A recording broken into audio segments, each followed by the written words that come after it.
So I just watched the Critics' Choice last night, and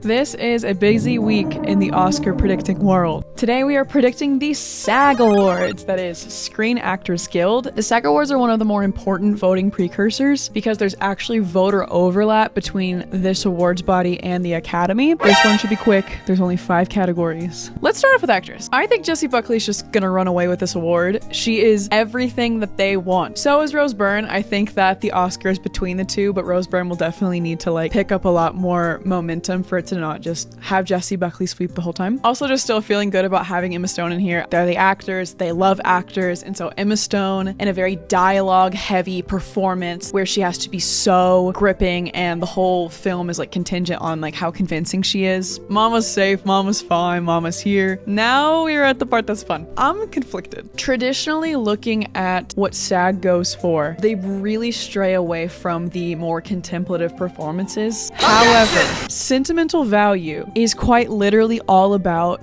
acting, and I'm like, what do you mean? This is an actor's movie. I think that it would be wild if she didn't get in. I think this is where Chase Infinity falls off. I think that SAG is the voting body where this falls off and they go for something a bit kookier. And what would that be? SAG has been the one to pull out Pamela Anderson for The Last Showgirl and that Benning for Naiad. And so it's where I get low-key worried about a Kate Hudson song sung blue. However, I think it's so low profile that I kind of don't think it'll happen. So I am tempted to go towards Amanda Seyfried. She is having to do capital A acting with singing and all of these types of things. And it might just be safe to go in that direction. The movie itself feels a little contemplative and weird for SAG, but I think that's what I'm going to go for. I think that Cynthia Erivo's unfortunately cooked. Now, granted, this was the voting body last year that was obsessed with Wicked. But again, 2 years in a row, I just don't think so. And so I think this is the SAG 5. If SAG does go for this 5, then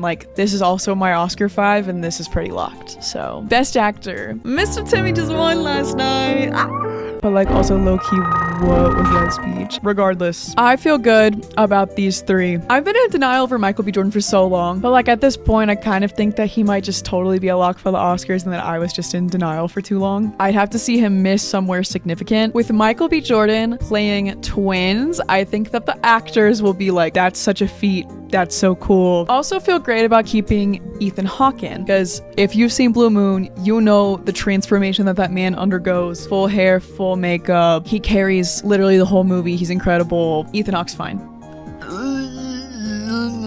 So the same arguments that I just made about sentimental value, J. Kelly is also a movie about acting and a movie about actors. But I'm not feeling good about it after the Critics' Choice snub. And that movie just seems to be getting absolutely punched. And I don't know if it gets revived here, which leads me to believe that it's not George Clooney, and I don't think I want to have him in. I also don't think it's Wagner Moura. Wagner Moura's performance in The Secret Agent is so contemplative chill, and SAG also can be bad at nominating international actors. I do not see a world where this man gets into SAG, but I think he's totally getting into the Oscars. I think literally switch him and George Clooney, and that's also my Oscar 5. For Chance, a wise scholar once said, "It's about drive, it's about power, we stay hungry, we devour." And I think I literally might be going The Rock. Because you know what? Sometimes they pull out this shit. Sometimes they pull out guy who was trying hard and was wearing a shit ton of makeup. And I think that they could go The Rock. Jeremy Allen White is just found dead in the water. And so I think we have a Plemons v. Dwayne The Rock Johnson thing for the 5th slot in my brain. Really worried about Jesse's chances after he missed the Critics' Choice. I think I just feel sensitive because I've been such a Jesse Plemons diehard this season and been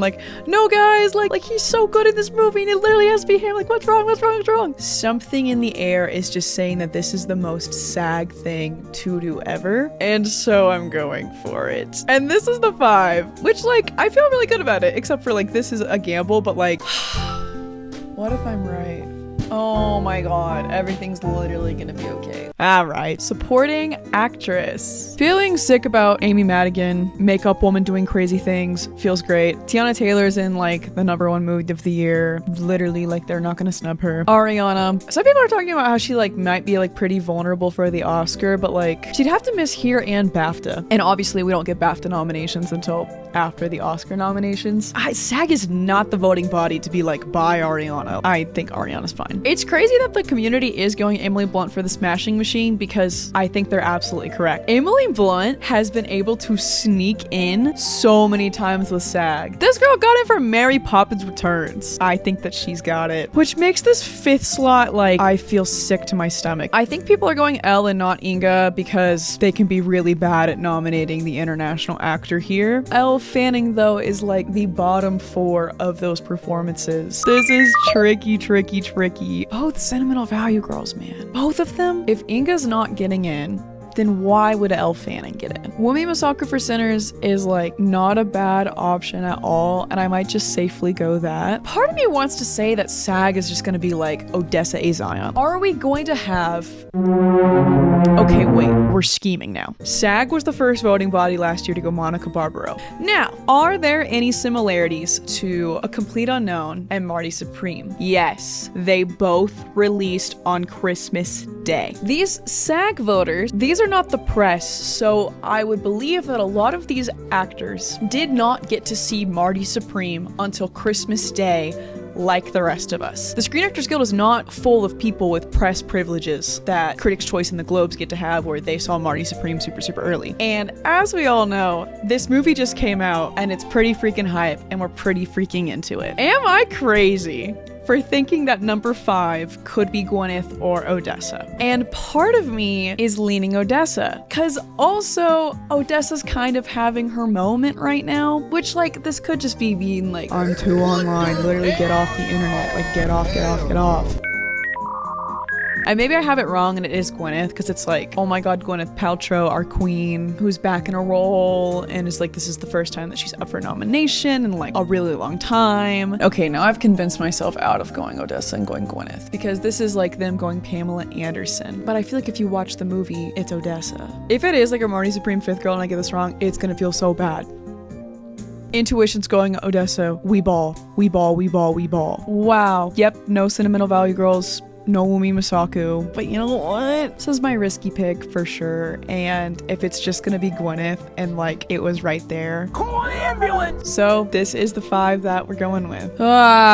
Supporting actor. Just gonna cut to the chase. I actually think that this is the 5. Jacob Elordi and all that makeup, baby. He's doing good. Sean Penn, transformative performance. Benicio del Toro, absolute chiller, absolute goat. Stellan Skarsgård, I mean, you're not freaking cutting him. And if I look at our other options, like I could see Delroy Lindo swooping in, giving that a go, or Sandler over Paul Mescal, but like I think that the slut hoop stays winning. Also, currently this is my Oscars 5. Y'all don't make me do stunts. I'm gonna have to like get into gear with this category like by the time that it's gonna be in the Oscars. For now, I think this is chill. Let's just take Wicked out for something. Thunderbolts.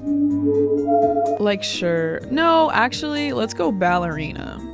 Yeah. John Wick. And that brings us to our final category, Ensemble. The obvious 3. My babies are fine. My babies are in there. I'm gonna remove Wicked, honestly, for Frankenstein. This movie is doing way better than we could have expected. Jacob Elordi winning last night is showing massive support for the film. And it's not that this film doesn't have like a cast that's like incredible, like Oscar Isaac, Mia Goth, Christoph Waltz. I think that this has been one that we've been sleeping on as an ensemble contender, and I think that Wicked is just dead enough that I'm good to get it out of here and put Frankenstein in. My baby.